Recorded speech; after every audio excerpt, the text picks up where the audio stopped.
Welcome back, and in our top business story, Ras Al Khaimah has shown a huge potential for tourism during the RAK Tourism Development Authority annual UAE World Tourism Day conference. The event is now in its second year and is under the patronage of His Highness Sheikh Saud bin Saka Al Kazmi, the UAE Supreme Council member and ruler of Ras Al Khaimah, who was also in attendance. The conference addressed the key needs of family and elderly travellers, as well as how to make tourism destinations and products accessible to disabled travellers, under the theme Tourism for All, promoting universal accessibility. The potential of wellness tourism was also discussed as the percentage of the mature travelling population continues to grow. The conference also served as an opportunity for the authority to demonstrate the Emirates' capabilities in staging high-profile meetings and serving the high-value MICE sector. The RAK TDA also strengthened its commitment to deliver tourism for all and promote tourism for people with disabilities by signing the Accessible Tourism Code of Good Conduct that's been developed by the European Network of Accessible Tourism. Haytham Matter, the CEO of RAK TDA, said that the event aims to promote responsible, sustainable and universally accessible tourism. The World Tourism Day is a day that was inaugurated or launched and initiated by the UNWTO in 1980, and it's celebrated on the 27th of September every year. This year, the conference is held in Thailand on the 27th of September. Speakers from the UNWTO World Tourism Day conference in Thailand will be joining us today here, such as Ivor Ambrose, who will be also speaking and on a panel.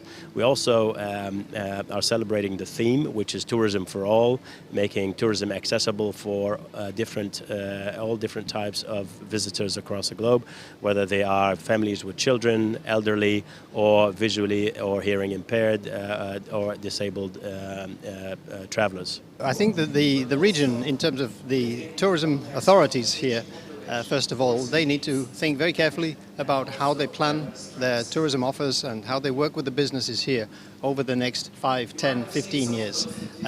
It's not a short-term strategy, but you need a long-term strategy to make sure that the region is able to cater for people with a wide range of access needs. We know that in Europe, 1 in 5 people has an access need when they're traveling.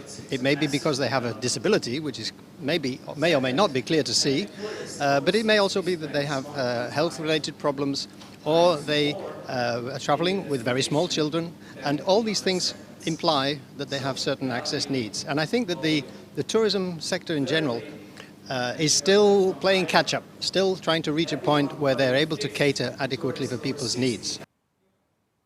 Hotels in the UAE reported a 2.1% increase in occupancy to 73.4% in August. But average daily room rates continue to fall, according to the latest report from STR. According to a statement, ADR fell by 8.8% to 463 dirhams and 51 fils, while revenue per available room also dropped by 6.8% to 339.98. STR said that ADR in the UAE has now decreased for 20 consecutive months year on year. Hotels in the UAE have seen year-to-date demand increase by 5.1%, which has remained well ahead of last year's pace. But supply, up 5.2%, continues to pressure rates in the region.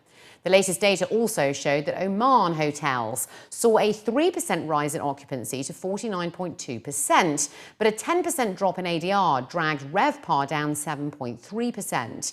STR analysts pointed to low oil prices, as well as a third straight month of double-digit supply growth, as a reason behind the overall decline. Oman has also reported a year-over-year decrease in ADR for 20 consecutive months. STR also said that hotels in Doha saw occupancy fall 11.2% to 54.4%. ADR was down 10.6% and RevPAR dropped 20.6%.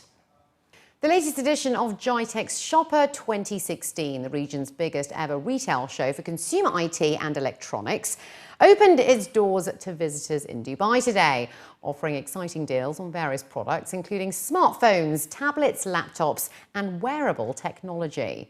His Excellency Sami Al-Khamzi, the Director General of the Department of Economic Development, and other senior figures from the government and private sector in Dubai officially opened the event to the public, which will be running until the 8th of October at the Dubai World Trade Center. During a brief tour, His Excellency Sami Al-Khamzi was told about the latest gadgets on display, including cameras and a broad range of products and accessories, which come with various bundled offers and deals for visitors. Many regional power retailers, including Jackie's Electronics and Sharaf DG, as well as top electronic brands such as Samsung and Lava Microsoft, showcased their products and offered the best deals on their gadgets. Visitors also had the opportunity to experience the latest innovations in virtual reality, such as the Gear 360 and the Gear VR, while some brands had their dedicated virtual reality zone, complete with 4D chairs to transport visitors into another world. While introducing their flagship model, Iris 870, at the electronics show, representatives of Lava stated that GITEX is a great platform for them to connect with consumers. This time we have invested on our own to have our own stand in GITEX. Previously we used to go with the retailers, but now we have our own stand. This is an experience zone. And also it helps us to develop. We are looking at expansion of our business in Iran and in North Africa as well now. So this is the place wherein the customer can come in, he can experience the phone, touch and feel, and definitely will find out what Lava is, the quality of the product. So we are very dedicated to provide the good quality at an affordable price. And our price segment we are focusing is below $200. And this is the segment which is growing at 60%. The contribution of the mobile phones, 60% of the contribution comes from this segment, over $250, less than $250. So we are priced at the right, right pricing we have, and products we are providing is very good. GITEX is one of the most important events for us. There are 3 events which are important for us, which is the DSF, the April GITEX and the October GITEX. Now October GITEX and DSF are almost similar in turnover, so it is really, really important for us. And this time our participation has actually increased. So it's not only the Sharaf DG stand that you see here. We have increased the area because we have increased home appliances also this time in GITEX, and we see good traction in that. So we are targeting almost 100% growth in the home appliances side. So besides our own stand, we are also managing stands. For example, the HP stand is managed by us, the Hisense stand is managed by us, the Asus stand is managed by us, and then the Microsoft stand is managed by us, and then we got a new concept called the Android DG. Now Android DG is a platform where the Android phones have a platform where they're launching 4 new brands this year. Besides that, there are several activities which are happening on the Android DG zone. Technology is in the hands of the brands. Our job is to give experience. And we want to give that experience so it enhances the value of the technology. The show is very important as always. This is our 19th participant in the show. And the show is going to be bigger than last year. Absolutely no doubt about it. Because everything is there. Products are there, bundle offers are there. Value for consumers is always going to be good. And the show will do wonders, for sure about it. Therefore you see our innovation, our investment in innovation keeps on increasing. My stand design is more experienced, more spacious with a raised platform. So I want to tell the customers, come, not only buy something which is value for money, but also enjoy the show. UAE market it's stagnant as of now in terms of electronics, but in terms of GITEX, I'm hoping to grow at least 10 to 12%. And with the kind of marketing which GITEX have done, with all our retailers have done, the brands have done, I'm pretty confident. And the kind of offers which have come out, that the show will take a minimum growth of 10 to 12% as compared to last year. And in other business news, Japan imported more than 25% of its crude oil from the UAE in August this year, according to a report. August imports from the UAE reached 25.3 million barrels of crude.